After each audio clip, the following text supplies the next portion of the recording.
La semana pasada, la Reserva Federal ha recortado 25 puntos básicos los tipos de interés. Es la primera vez que recorta los tipos en este 2025 y también la primera bajo la nueva administración de Donald Trump. Pero todo parece indicar que no será la última. En este vídeo vamos a hablar sobre las conclusiones que saco de la reunión, las conclusiones de las proyecciones, el diagrama de puntos y también sobre lo que puede ocurrir en los mercados con todas estas circunstancias. Así que este vídeo también te interesa. Y podemos sacar tres conclusiones claves de la reunión de la Fed y la posterior conferencia de prensa de Jerome Powell. En primer lugar, Jerome Powell está al mando. Votaron casi por unanimidad un recorte de 25 puntos básicos liderados por el actual presidente de la Fed, en el que apenas un miembro de todos ellos votó por un recorte más agresivo. Stephen Miran, que fue puesto por el propio Donald Trump en las últimas semanas, votó por un recorte más agresivo, pero como decimos, el resto de miembros, junto con Jerome Powell, anunciaron un recorte de 25 puntos básicos. Y esto es realmente importante, porque uno de los puntos críticos que se hablaba en los últimos meses era la falta de independencia de la Reserva Federal. Recordar que nació precisamente para combatir la irresponsabilidad de los partidos políticos ante programas de estímulo monetario o fiscal que por eso derivase en un crecimiento al alza de la inflación debido a deuda. Y para ello y combatir esas irresponsabilidades nació precisamente la Reserva Federal. En segundo punto, a pesar de la unanimidad en el recorte de tipos de 25 puntos básicos, hay bastante dispersión entre lo que puede ocurrir de cara a los próximos meses. Desde luego que en principio la amplia mayoría, 9 miembros de la Fed, votaron que habrá 2 recortes de tipos en este 2025. Sin embargo, otros miembros votan solo un recorte, ha habido también votaciones para recortes más agresivos e incluso para subidas de tipos.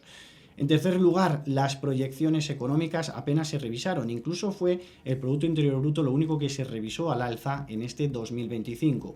Y algo también que quedó claro es que las proyecciones anteriores han fracasado por parte de la Reserva Federal. En cualquier caso, lo que hemos visto es que con todo esto no es de extrañar que los mercados bursátiles tuvieran en la jornada posterior una sesión muy positiva. De hecho, es la primera vez desde el año 2021 que los 4 índices bursátiles más representativos de la economía estadounidense, el S&P 500, el índice tecnológico Nasdaq 100, el Dow Jones y el Russell 2000 de pequeñas empresas, cotizaran en máximos históricos, como digo, la primera vez desde hace más de 4 años. Sin embargo, a mí, aunque durante este periodo que podemos ver durante los próximos meses parece que ese impulso o esa tendencia podría continuar, me surgen algunas dudas de cara al futuro. Y creo que no soy el único que le pasa, porque el mercado de bonos, al contrario que lo que debería de ocurrir, hemos visto cómo la rentabilidad del bono a 10 años, que cotizaba el día de la reunión en el 3,98% de rentabilidad, ha subido hasta el 4,15%. Y esto denota que los mercados financieros no confían en que las medidas que está adoptando la Reserva Federal puedan controlar la inflación. Se estima, por tanto, que el crecimiento de la deuda puede subir. Se estima que la inversión y el consumo también lo puedan hacer, que por tanto todo esto derive en un impulso de los precios al alza. Aunque el movimiento no es muy grande, la dirección sí que lo es. Tenemos que recordar que no sería la primera vez que cometen un fallo de gran magnitud. En 2021, Jerome Powell definió a la inflación como un evento transitorio y después vimos cómo el crecimiento de los precios también, debido a la guerra en Ucrania, subió por encima del 10%. Hay factores que nos llevan a pensar que puede estar equivocándose de nuevo al no querer combatir la posible subida de los precios. En primer lugar, la tasa arancelaria efectiva promedio ha subido del 2% con el que empezó 2025 a más del 17%. Es verdad que parte de ello se está siendo absorbido por las propias empresas que están reduciendo sus márgenes, pero no creemos que esto vaya a continuar una tendencia de cara a los próximos meses. De hecho, decía en un estudio Goldman Sachs que el 70% de los aranceles de momento lo estaban absorbiendo las empresas nacionales y que el 60% en los próximos meses, entrado ya más en el otoño, será por parte de los consumidores. Otros puntos clave para poder predecir que la tendencia de los precios pueda subir es precisamente los datos que ya estamos conociendo. La inflación de servicios, que es la que más cuesta revertir a la baja, está subiendo. Hablamos, por ejemplo, de entretenimiento, hablamos también de billetes de avión, hablamos de restaurantes, de ocio en general. Todos estos precios y estos servicios están empezando a ir al alza debido a la percepción, irónicamente, de los consumidores americanos, que ven que hay más certidumbre y por tanto empiezan a consumir más, elevando los precios. Pero también lo vemos con los bienes, por ejemplo con los alimentos. El café ha subido un 20%, los tomates han subido de forma gradual debido a las importaciones de México, y así creemos que lo iremos viendo con muchos otros bienes. En tercer punto, precisamente, es que estos recortes de tipos pueden insuflar más gasolina a los precios. La situación económica no es mala. Hemos visto que las ventas minoristas han subido por encima de lo esperado, que el GDP de Atlanta, que es un indicador que pronostica anticipadamente el crecimiento de la economía americana, habla sobre un posible crecimiento en este trimestre del 3,4%, y hablamos de nuevos recortes, que esto lo que va a propiciar es que haya más consumo, más demanda y por tanto que suban los precios.